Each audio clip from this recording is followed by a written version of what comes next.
Good afternoon, good morning, good evening, wherever you're watching Wytv. You're welcome to another edition of Trends on Wisdom Yard Television. And you know how we do it here. This is where we talk about what is trending out there. Yeah, and you know my name still remains the same, Ahmed Abbas Olatunji, but you can call me Sidon J. Omo Yagba, the only Idon on this Wisdom Yard Television. And you already know this is where you are going to get the updates, the real update of what is trending out there. Alright, the sponsor for this show is Nokpa Abbas and King Victor Nigerian Enterprises. Don't forget that Nokpa Abbas produces Nokpa Abba Bitter, Abba Flusher, Abba Tonic, Abba Powder, and try it today and come to the comment section to tell me what's up about it, you know. Alright, without wasting much of our time, you know, Sidon J know they bring rubbish news now, as they be, and they always bring them normally. Alright, let me start with this one.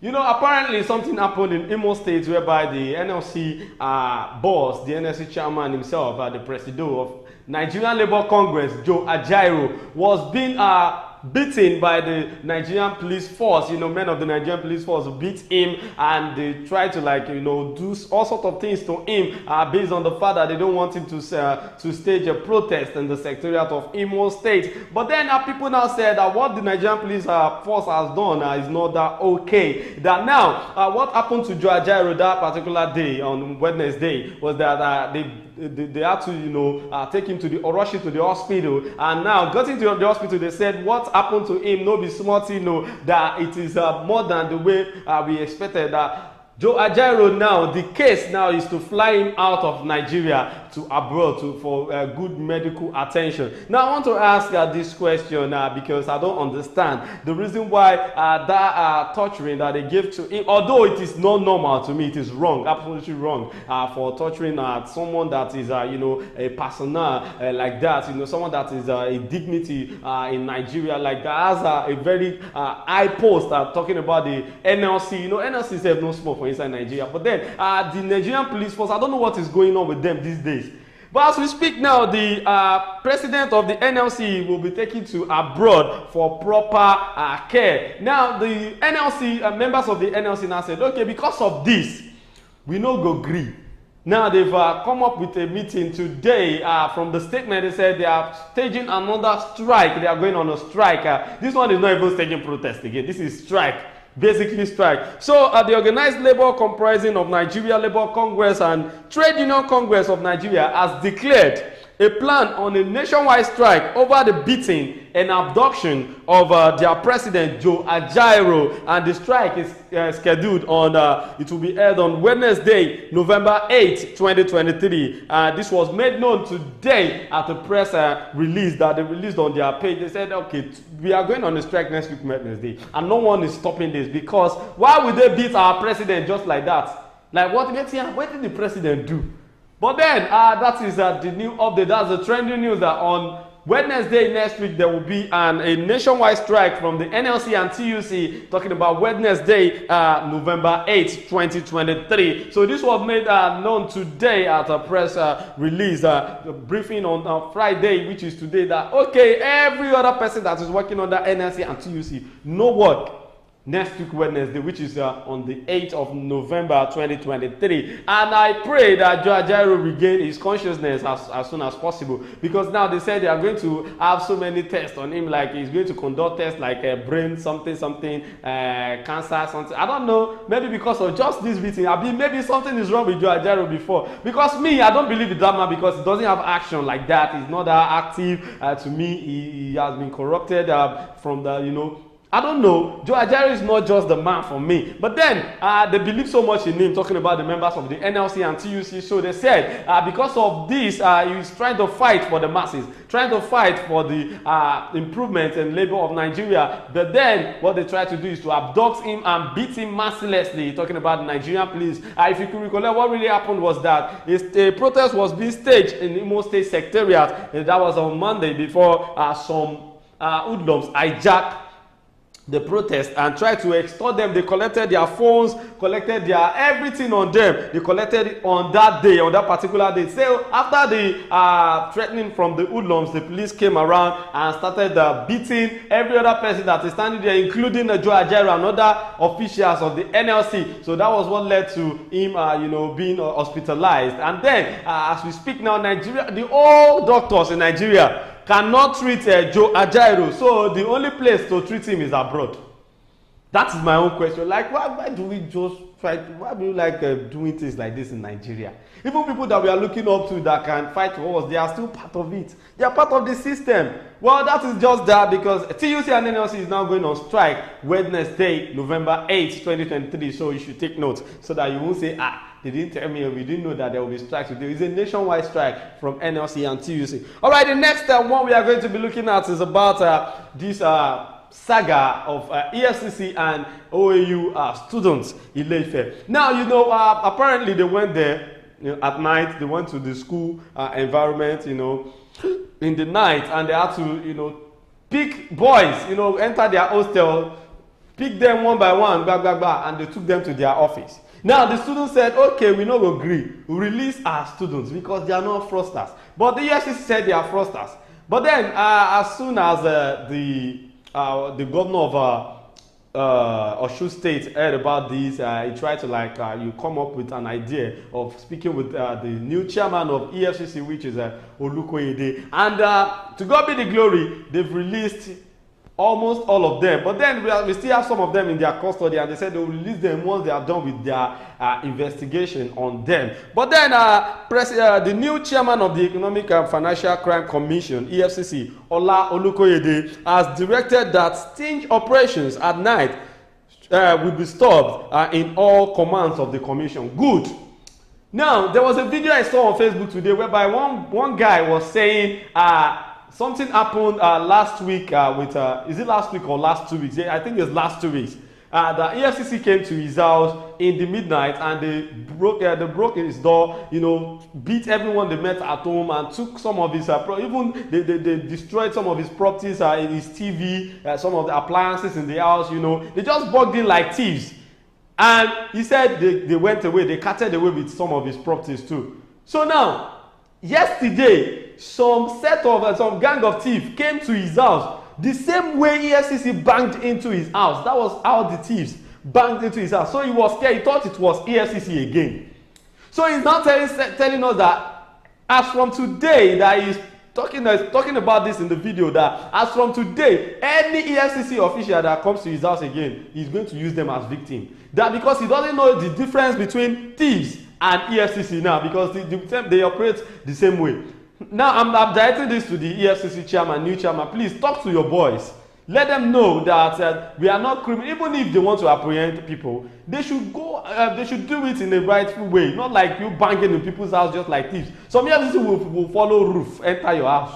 They will follow ground, enter. What's happen? Now, people have been dragging them, basically based on the fact that they went to arrest students of OAU. They said they are not supposed to go to students' hostels, entering their hostels and packing them like sardine. They collected almost everything from these boys. But then, thank God, the new EFCC chairman, thank God, say they don't change the chairman. Say, if it was the former EFCC chairman, forget it. Those boys will not be released. Now, the students union in OAU, Obafemi Awolowo University, Ile-Ife, now said, okay, now that you've released our students, we need to sue you to court. Yes. Those boys said they para normally because they said why will you be doing that kind of thing in the school environment, and now this one you go take learn. So the student union has been taking a step on battling with the EFCC, and I feel they will soon come to an agreement. So the EFCC too, they will know that they cannot just go to school environment anyhow and start picking boys anyhow. No, it's not done that way. But then, students of Obafemi Awolowo University Ile-Ife have demanded an apology from the Economic and Financial Crime Commission following the arrest of 69 suspects by the commission in a raid of outside campus hostels in the wee hours of Wednesday. So now they said they deserve an apology, that EFCC should apologize, that they will not do that kind of thing again. No.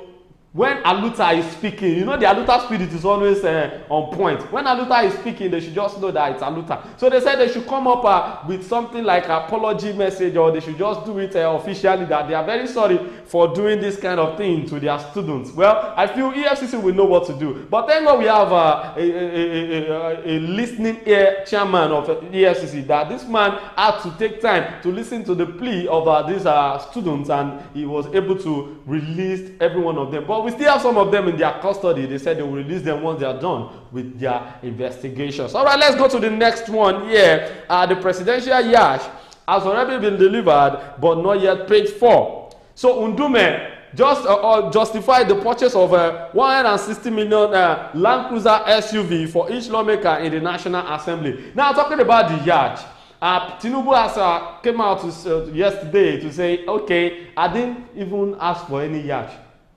So the yacht has been in the budget, not today, since the past government, you know, they've signed it. But then when they signed this bill of the yacht, it is not, the dollar is not in this amount that it is now. You know, the dollar has been rising and falling, rising and falling. But then Tinubu now said, it's not me that really want the yacht, it's for the navies. So don't see me as a president that really want to be, squander, that I want to squander Nigerians' money. That I'm not the one that said I want a yacht. It was the House that brought up the idea in their budgets, and in the budget I read. And again, I want Nigerians to know something. Bola Ahmed Tinubu is a very, let me say, how will I put it? You know, he's a president that we can actually rely on, because he doesn't keep things the way it is. He will come out to say it instantly without wasting time. So I feel we should, believe the president that he's not the one behind the ploy of the yacht. And he said they are going to, direct the money to the student loan, the money that they're supposed to use to buy that yacht. He said, no, it is for the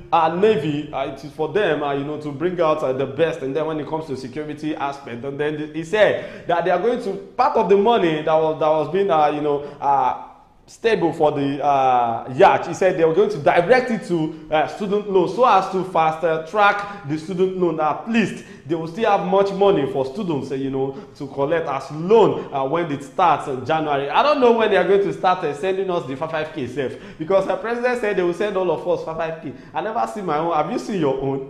Because I don't know when are we going to see the money. They have our BBNs, they can just start sending it, as they said us message during the time of COVID-19. Well, the president said, still talking about the SUVs, people are still lamenting on it, that why will you buy 160 million naira for each senator, going to like 400 and something senators, so, and they want to buy 160 million SUV for every one of them, which is not supposed to be like that. Nigeria is a very big country, and we are not supposed to be looking when they are doing things that we don't like. We have to talk. That is the reason why we are Nigerians. It is democracy. We need to talk. There's freedom of speech. Let us say it out. Anything that we are seeing that this thing is not going on well, let us face them and talk. And there's so many avenues for us to talk. So now Nigerians have been saying, okay, we are not in support of these SUVs that you guys want to buy. And when one senator wants to talk, he said the reason why they are going for 160 million SUV is because they wanted to go for innocent car, like innocent motor in Nigeria. But they said, even innocent are buying parts of their cars, the parts they use in building their own cars, they are buying it from abroad. So they buy it and fix it here in Nigeria, not like they made the cars here in Nigeria. So that's the reason why they could prefer to buy. I want to know, how sure is this? Because I don't know.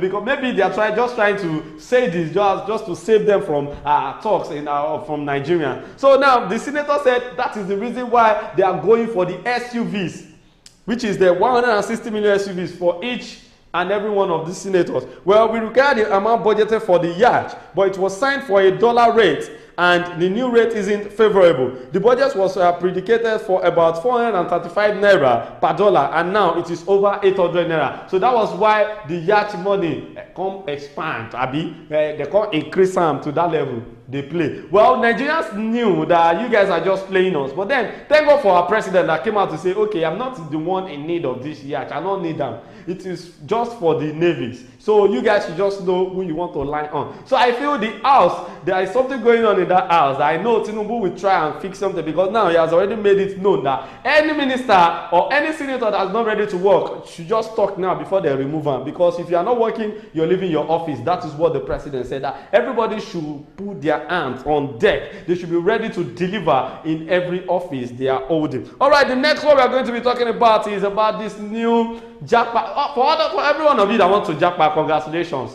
Because now we have a new, how will I put it? Is it a good news? Let me say good news. We have countries that is willing to give you guys free visa, that you can come to their country anyhow you like without paying any visa fee. Just carry your passport, enter embassy, go do your papers and jackpot. No time for visa, this thing. No need for you to find. So, but then, not be USA, it's not UK, and it's not Canada.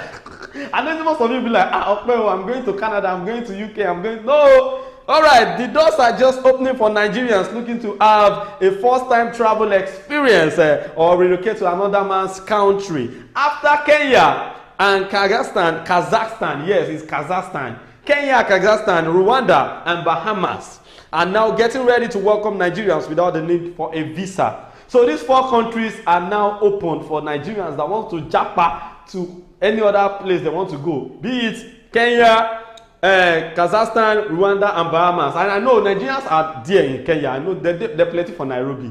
Nigerians dey there, forget. Even the Rwanda self, you go see Nigerians for there. I be no be Omoibo, they go do business for there normally. But then for those of you that still want to jackpot, maybe from there you can now move to another country. If you also small, if you gather money together. I know Nigerians, we are so wise when it comes to that. But these countries, they know what they are doing because they knew that Nigerians are hardworking. That is what I'm proud of my country. We are not just we are not cowards. We know how to work very well. We know they fear anything. So that is the reason why they are opening their this thing down. You feel enter, just come.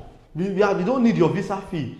So those of you that have been running after visa for Canada, UK, US, you can actually go to this country if you feel like Nigeria, you are tired of Nigeria. Well, so Kenya, Kazakhstan, Rwanda, and Bahamas is now open for you guys to go. You can move in there without paying any visa fee. So this is a good news for everybody that is, wishing to jackpot from Nigeria. You know, some people have been complaining that, okay, this country is not bad, it's not good.